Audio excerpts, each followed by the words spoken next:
In the last 100 years, we made a quiet exchange.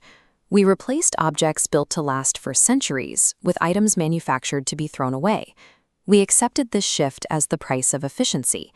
Assembly lines pumped out cars, appliances, and furniture at speeds impossible for a human hand to match, prioritizing maximum volume over structural integrity. Examining the objects we left behind reveals a physical record of lost technology. These ancient builders relied on highly specialized tools that still structurally outperform the results of modern automation.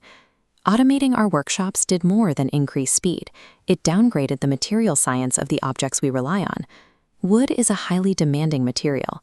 For over 3,000 years, civilizations ranging from ancient Egypt to Rome achieved absolute precision in how it was joined and shaped. Today, factories smooth wood using industrial sanders that rely on rapid, aggressive abrasion. Traditional woodworkers used a hand plane, a tool designed to slice away material, one paper-thin shaving at a time. The difference is visible at the cellular level. Sandpaper works by tearing and crushing wood fibers, leaving a surface covered in microscopic scratches. A hand plane acts like a scalpel, cleanly severing cells to leave a surface that naturally repels water and resists decay. The same physical logic applies to shaping parts. Before electricity, craftsmen used a two-handled drawknife.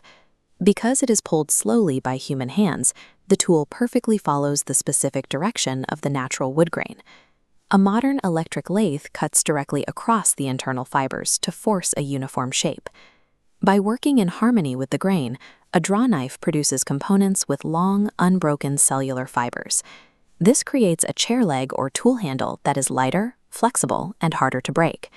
Structural logic dictates how pieces connect.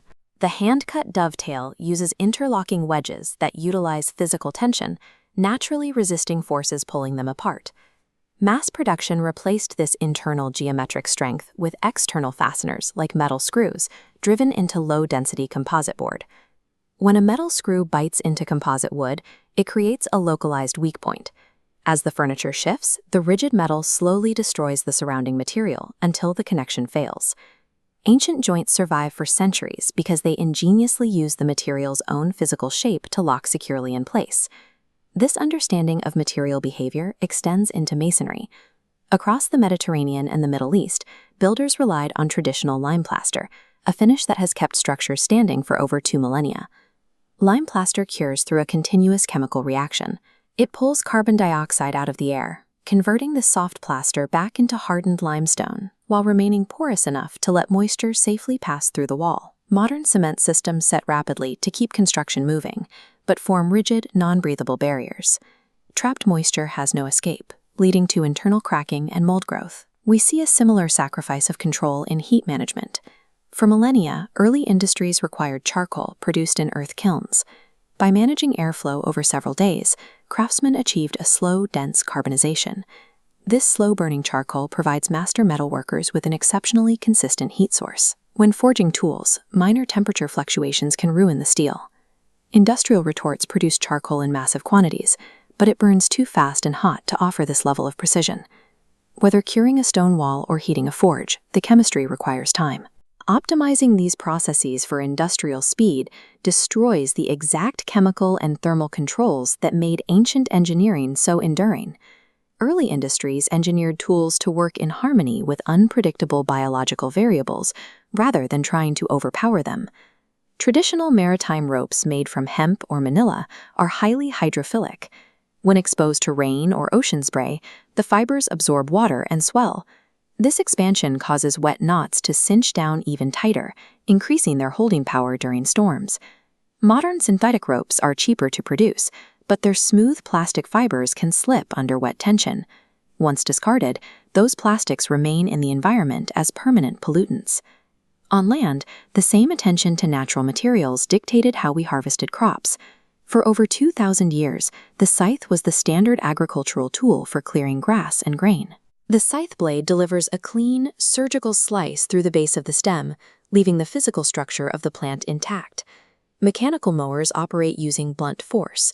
Their rapidly rotating blades tear and crush the plant ends, which accelerates the decay of the harvest and lowers the overall quality of the yield. The transition to industrialization prioritized volume and speed over the mechanical advantages of these 7 tools. These methods were not abandoned because they failed. They were abandoned because they required the craftsman to slow down and observe the material. These tools offer a physical record of human ingenuity.